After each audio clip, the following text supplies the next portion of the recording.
Good morning and welcome to Perspectives. You know, not that long ago, I was watching something and I thought, boy howdy, I've finally found it.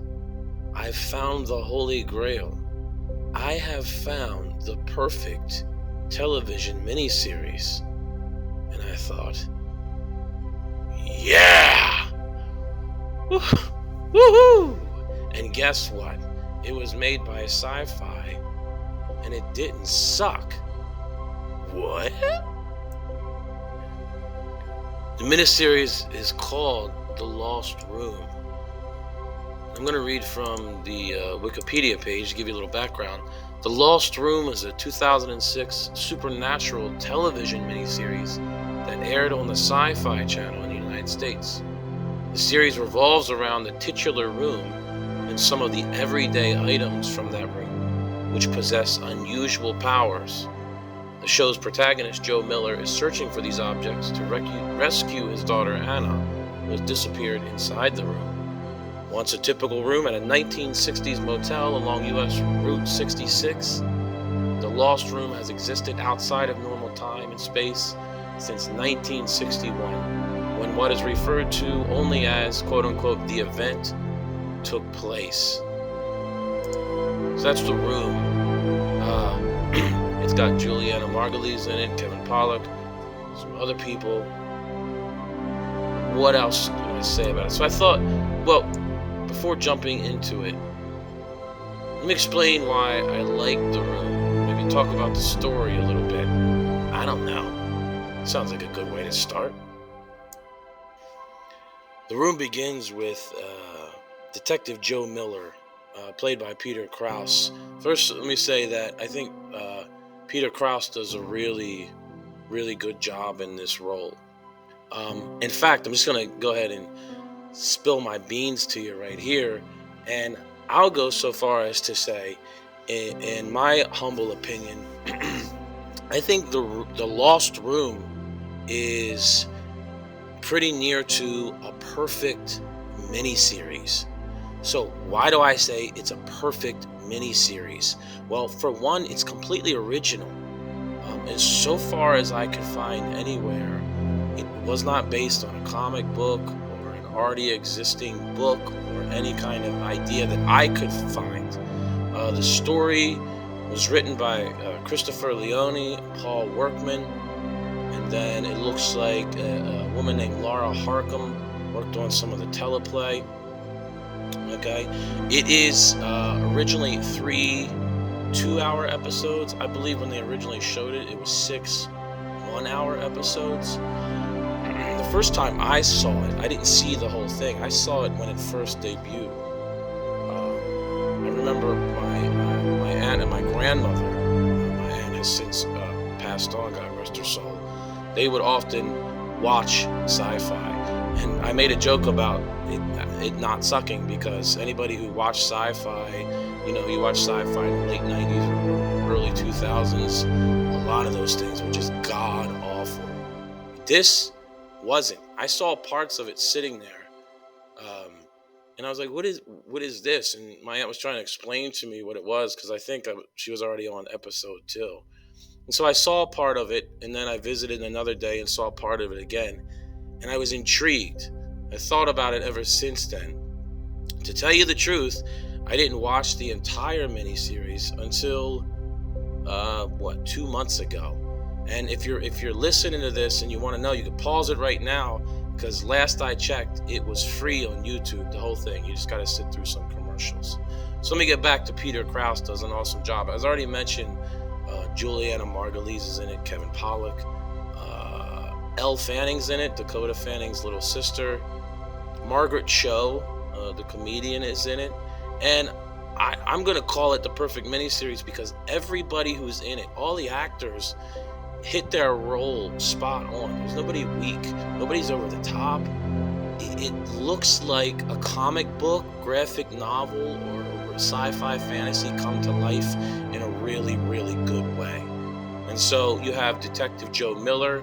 He's in Pittsburgh, and he's going about his job, and he stumbles onto one of these artifacts. So it's called the Lost Room because it centers around this room in a 1960s hotel room in Arizona, that at one point the room, its occupant, and all the objects in it just vanished at a certain point in time. Excuse me, I said Arizona. It's Gallup, New Mexico. That's right, Gallup, New Mexico. So at 1:20 and 44 seconds, so 1:20 p.m., 44 seconds on May 4th, 1961, something happened. That room 10 at the Sunshine Motel outside of Gallup disappeared. The occupant disappeared, and everything in it disappeared, to the point the people running the hotel forgot that a room 10 was there. This is called the event or the incident. So it's really cool. Detective Joe Miller stumbles on one of these artifacts, the key. He ends up with the key. And so Elle Fanning plays his 8-year-old daughter. She plays a pivotal role because she actually ends up disappearing in this room. Now, I would be here all day if I was going to sit and try to describe to you the story. Maybe if I feel like it, or if anybody's interested, maybe I'll do it, or I'll get some help and go into more detail analyzing these different things, because I really, really like this mini-series. Joe's daughter disappears in this room. So without giving too much away, if you have the key, you can enter the room from any door that has hinges and a tumbler lock. You can go into the room, and once you're in the room, if you have the key, you're the key holder, you're the man with the key, you can go to any door, as long as it has hinges and a tumbler lock. You can go through any door in the world. If you picture the door in your mind, you can go through it. If you don't have one in your mind, you just go through some random door. So the key is very important. But there's some 100 or so other objects, including a watch, a deck of cards, a comb, a bus ticket, an undeveloped Polaroid. There's a bunch of them. And when they're in the room, they're ordinary, and they can be destroyed in the room. But when they're outside the room, they have superpowers. They can do amazing things. I already talked about what the key can do. It can let you into the room. It can from any other door. The comb can slow down time. I'm just trying to remember off the top of my head. The bus ticket is funny. If you have the bus ticket and you tap somebody with it, you send them to just outside Gallup, New Mexico. It's funny. There's a character who does that all the time. And you get all these wacky and many flavored characters. Some of them are bad, some of them are good, some of them are kind of neutral. You meet them along the way. Like I said, everybody who's in this movie, even the small roles, it's really well done. It held my interest all the way through. Now, I'm not going to tell you about the ending. The endings, if I had one complaint about The Lost Room, it would be the ending. Maybe it was made this way. It left me wanting more, but there's no more to get. They never made anything to follow up.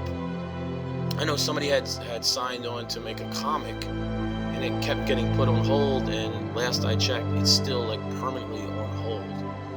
And I'd actually kind of want to know, because we're not left with a lot of answers about why the event happened, the occupant you meet at one point. I'm not going to go into all of that. So it's really well done. I'm maybe going over the top when I say the perfect miniseries, but really what I'm doing right now is trying to convince you to watch it. If you watch it and you disagree with me, let me know. But I think it will appeal to a lot of people. Before I close, I'm gonna read a couple of, I'm clicking around here a little bit.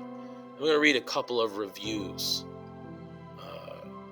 critics' reviews from the time that it came out. So I'm getting this from the Wikipedia page. It reads, The Lost Room received mixed reviews, scoring 58 out of 100 on Metacritic. Not a very good score at all. Positive reviews included Mike Duffy of the Detroit Free Press, who called it a terrific 6-hour miniseries, beautifully written and sharply directed. David Hinckley of the New York Daily News called it a very complex metaphysical mystery, the enjoyment of which comes in no small part from the surprises that spill out as it slowly unfurls. Then you had negative reviews from Matt Roush of TV Guide, calling it an especially silly descent into coherence. So you get both ends. It seems like it's one of those things. I've read other online reviews. Some people who love it, some people trashed it. It's one of those things. Again, I'll repeat myself. I have not seen a better miniseries. Well, hold up. There's one I like better, but that's different. It's in Russian. It's based on Brothers Karamazov. So that's already one of the greatest novels ever written. So that's kind of cheating. But that's an awesome miniseries. This one's original. I like it. I was drawn into it. In fact, it's 2024 now. I watched it at the end of 2023. I had been thinking about this miniseries for off and on for 17 years. And I finally sat down and watched it. And I was very pleasantly surprised. I knew I was interested in it, but I really liked it. I'll close on this. In my opinion, if you're the kind of person who likes things like Stephen King at his best when he does like fantasy, like the Dark Tower series, the Gunslinger and the Dark Tower series all the way through, I think you'll really like this. It gives me those kind of vibes. And if you don't like that kind of stuff, you're going to be like the guy from TV Guide. You're going to say it's silly and incoherent. I don't think it is. It's right up my alley. So anyway, that's The Lost Room. That's it in a nutshell. Thank you for watching. Thank you for listening. Please leave a comment in the comment section, and God bless.